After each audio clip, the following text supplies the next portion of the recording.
Oh, welcome to the non-dual lectionary for the seventh Sunday of Easter in year A.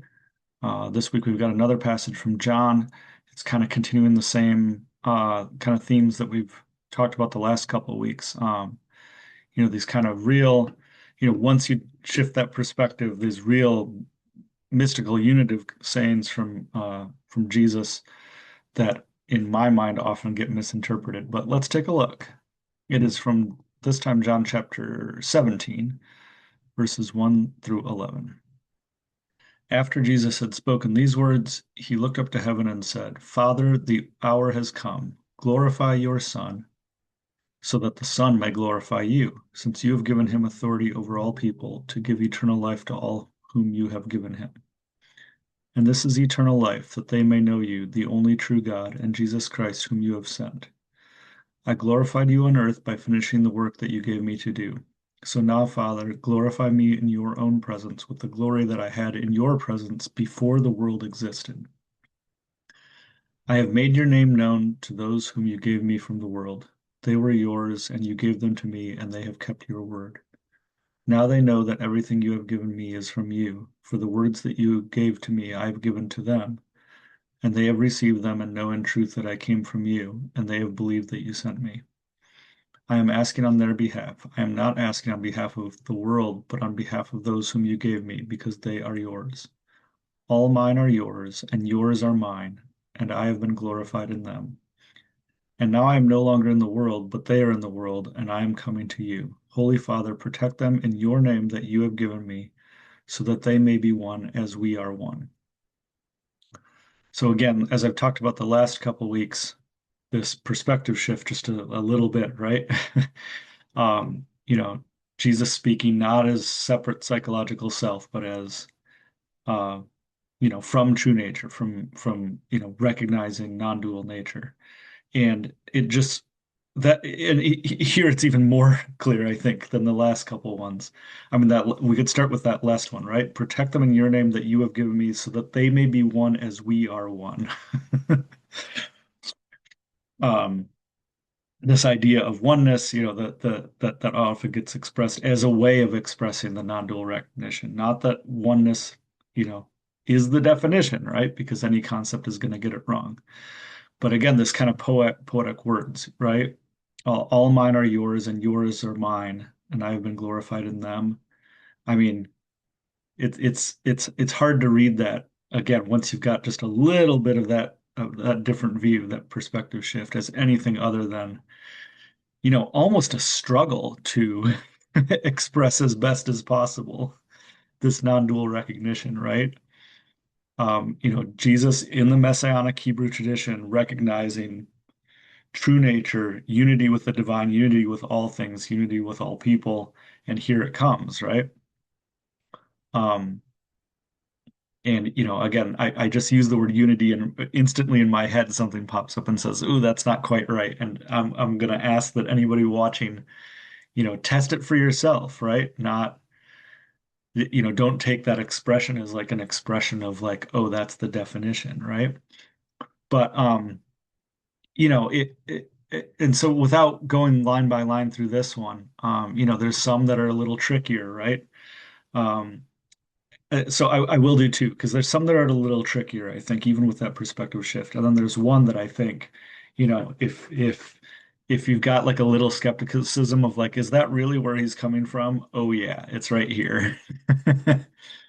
So the first, I think, a tricky one, is right in two and three there, right? The Son may glorify you, since you've given him authority over all people. Um, and this is eternal life, that they may know you, the only true God, and Jesus Christ, whom you have sent, right?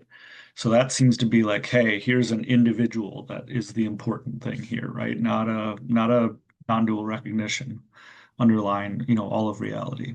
But the things, again, that perspective shift is so important, right? Because if we say glorify your Son, and you think, oh, that's talking about Jesus, the psychological self-individuated person. Well, then giving him authority over all people is a very different thing, right? Than the Son as an expression of, as I said last week, if you think of the Father as the divine, like the unmanifest ground of reality, right? Divine in that sense. And then the Son as the manifestation, right? So that when Jesus is speaking as the Christ, as true nature, he's saying, I'm manifested ground, right? Well, then, the unmanifest ground has given manifest ground authority over all people in the sense of like, and I didn't actually go back and see what the Greek word for authority was, but I'm gonna guess because it's something, that speaks more to not just like top-down authority, but something about that would fit in with that sense of the reality manifest, right? That like the emanation or the sending forth like that way. And then, giving eternal life, um, eternal life in this sense, right, is that sense of die before you die, right? That Richard Rohr talks about. All religions talk about that in one way or another, right? Because you die before you die and realize the the the the the the in a way part of you, right? But realize the true nature of what can never die is your more fundamental identity. And so in that sense, in that verse 3, right, that they may know you, the only true God, and Jesus Christ whom you have sent, right? Not individual person Jesus Christ, but that they may know you, right? Like that their true nature they may recognize their true nature as well in here God, the unmanifest or manifesting reality. And then Jesus Christ is not the unique person here, but the manifestation through Jesus, right, of what's been sent through there. Anyway, that's a little like that's a tricky one, right? But I think it fits right in. But then again, like as I was saying, if there's any like skepticism of like, is that really where Jesus is coming from when he talks through this? Okay. How about verse 5 though, right? Glorify me in your presence with the glory that I had in your presence before the world existed. I mean, that's just a beautiful expression. It reminds me of the Buddhist koan, right? The Zen koan of, show me your original face before your parents were born, right?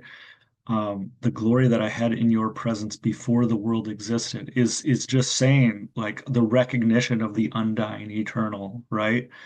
Uh, in that sense, what's underlying all reality, right? In that non-dual recognition that what is, and what is always already is. It's right there in verse 5. So again, there's other tricky parts through here, where you can kind of say, is that really what's going on? And I'll say again, like, this is somebody speaking from that manifest non-dual recognition that realizes it, but also in the Hebrew tradition and a messianic tradition. And, so things are a little bit squirrely, but I think it's unmistakable, especially in that last verse we talked about, what's being said here. They may be one as you and as we are one, and the glorified before, before the world existed. I mean, it's pretty neat. And again, it's the way I feel like the best way to read this, right, is again to get as much of that perspective shift as we can ourselves, right? Because the more we embody it, the more that the words kind of feed back on themselves, right? That feedback loop that I've been talking about of like, oh, once you see it, it only does more. And then to just like sit with it as like poetry, the same way of like, you would read any kind of either spiritual text or just deep text, not to be figured out with the mind, right? But to let it wash over and say, oh, because I think again, what it does is it just kind of, in that sense, it bubbles up from underground or from within, right? Of something like this is pointing at just like what is, and something deep inside of us can recognize that.